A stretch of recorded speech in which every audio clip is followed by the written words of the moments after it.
Здравствуйте! В студии Вестника Кавказа Гия Саралидзе, и мы, как всегда, с вами говорим о самых главных, самых интересных событиях в мире футбола. Начнем с дел наших, российских, тем более, что становится все интереснее и интереснее в российской премьер-лиге. Очередные матчи прошли чемпионата России. Выделю три из них, которые, сказываются на том, как распределяться места в первой восьмерке в группе А, кто завоюет золотые медали, кто попадет в Лигу чемпионов, да и просто потому, что это были интересные матчи. Прежде всего, конечно, выделим первое поражение Анжи Махачкалинского под руководством Гуса Хидинга. Как-то по нисходящей идут дела у Гуса в Анжи.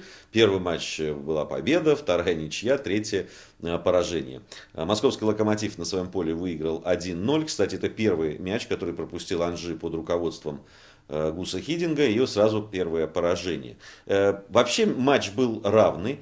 Довольно интересный матч.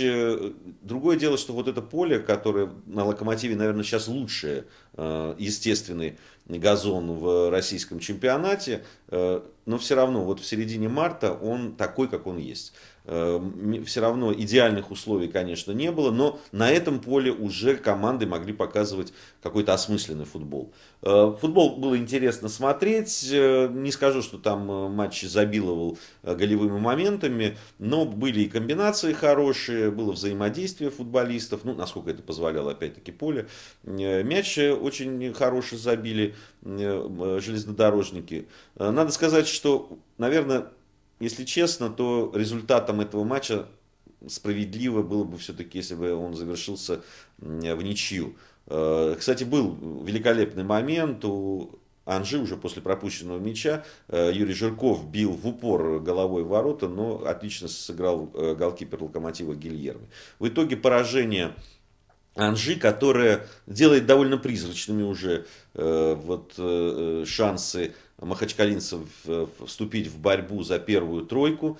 Там еще побороться выше, подняться с 7-го места, на котором они находятся, наверное, они смогут. Но вообще, конечно, уже будет тяжело, наверное, Гусу Хидингу и его команде бороться за медали первенства. А такие возможности были как раз из-за того, что команды, которые шли впереди, все время теряли очки, играли в ничью между собой. И если бы махачкалинцам удалось бы выиграть, допустим, этот матч, то, конечно, шансы бы их сильно повысились. В другой матч, в котором, можно сказать, уже обрисовывается, даже я бы сказал, контурно обрисовывается, очень хорошо, явно обрисовывается чемпион этого первенства. Это была игра «Зенит-Динамо Москва». Просто с унизительным счетом, конечно, закончилась эта игра. 5-1 выиграли питерцы. И, в общем, конечно, по всем игровым, психологическим, да по любым другим канонам футбольным питерцы превзошли динамовцев. Абсолютно убедительная победа. И команда с Лучано Спалетти показывает, что, конечно, в нынешнем чемпионате все-таки «Зенит», если не на голову, то на полголовы точно выше всех остальных команд. Динамовцы, которые претендовали на то, чтобы догнать «Зенит», по ходу чемпионата все время подбирались близко к питерцам. И вообще о них говорили как о команде, которая готова к тому, чтобы стать чемпионом даже страны, по игре, по тому, какую игру показывали футболисты, по тому задору, яркости, которая присутствовала в игре московских динамовцев. Но, к сожалению, вот после перерыва этого динамовцы не смогли сохранить эту форму. Не знаю, в чем тут дело. То ли их тренеры по физподготовке не смогли подвести к оптимальному состоянию к этим матчам. Может, устали уже, потому что все-таки скамейка у динамовцев не чета, конечно, питерской или, допустим, армейской. Но, может быть, все в совокупности. Но в итоге сейчас «Динамо» выглядит командой, которая не готова не то что претендовать на чемпионство, но и боюсь, что не сможет завоевать медали, если будет дальше так играть динамовская команда. А вот в третий матч, о котором я хочу сказать, это такое классическое дерби, Спартак-ЦСКА. Всегда вызывает очень много эмоций. На стадионе собирается самая большая аудитория. 55 тысяч собралась на этот раз. По не самой хорошей погоде, которая стоит сейчас в Москве в середине марта. В Лужниках игра эта проходила.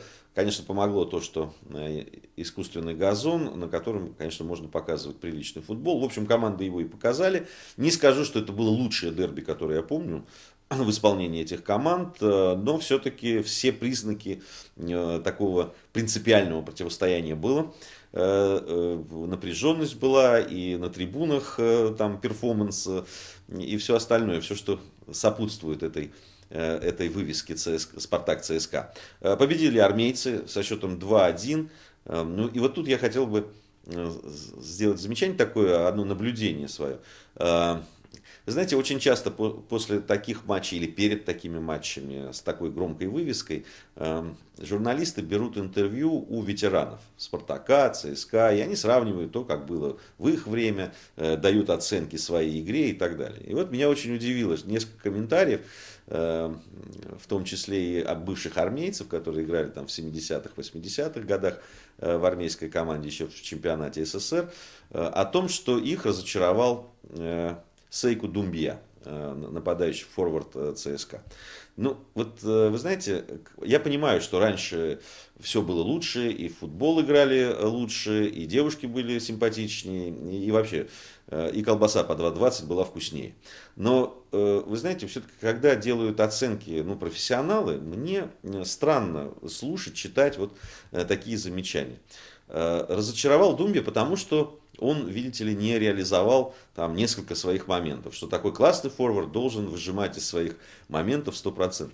Ну, не буду спорить, наверное, да. Ну, во-первых, этот форвард создает эти моменты, он находит эти моменты. А во-вторых, в этом матче, в принципиальном матче, который закончился со счетом 2-1, Думбия отдал замечательный, великолепный, абсолютно голевой пас Тошичу, когда первый мяч забивался, а во втором случае просто забил сам. При этом, значит, он обходит нашего лучшего голеадора Киржакова в «Зените» на 6 мячей, да, то есть отрыв довольно приличный, и забил больше всех, соответственно. Я понимаю, что критиковать можно всех, да, но все-таки, мне кажется, нужно иметь для этого все-таки больше оснований, чем в данном случае. Думбия, безусловно, не является ни священной коровой, его критиковать тоже можно, и есть случаи, наверное, когда это надо делать, но не в том матче, на мой взгляд, когда человек забивает и отдает голевой пас, да еще в таком напряженном матче, да еще в таком принципиальном. В общем, не знаю. Но по игре, я бы сказал, что довольно равная игра была. Все-таки и спартаковцы имели возможность. Кстати, они сначала первые пропустили, сумели отыграться во втором тайме. Но потом вот пропустили гол от Думбия. И затем, уже понятно, пошли, наверное, отыгрываться, раскрылись. И вот тут как раз армейцы могли наказать несколько раз. Но так растранжирили моменты. Иначе счет мог быть и побольше. Но если по игре, то, в общем, победа ЦСКА. Чуть-чуть они были острее, чуть-чуть они были организованнее. И вот, наверное, эти чуть-чуть и превратились в эти 3 очка, которые ЦСКА завоевал. И продолжает преследовать питерцев. Но главное, даже, мне кажется, сейчас уже армейцы все понимают. И, скорее всего, понимают и то, что «Зенит» очень трудно будет догнать. Хотя все возможно, это футбол. Но армейцам надо выигрывать для того, чтобы защитить свое второе место и защитить свое место в Лиге Чемпионов. А это не только престижно, но и экономически выгодно. Вот. Поэтому эта победа как нельзя кстати. С одной стороны, это психологически всегда приятно победить своих заклятых друзей. Во-вторых, немножко отодвинуться от преследователей и защитить свое право играть в Лиге Чемпионов, которое, я еще раз говорю, монетизируется очень неплохо, это право, особенно если удачно выступать.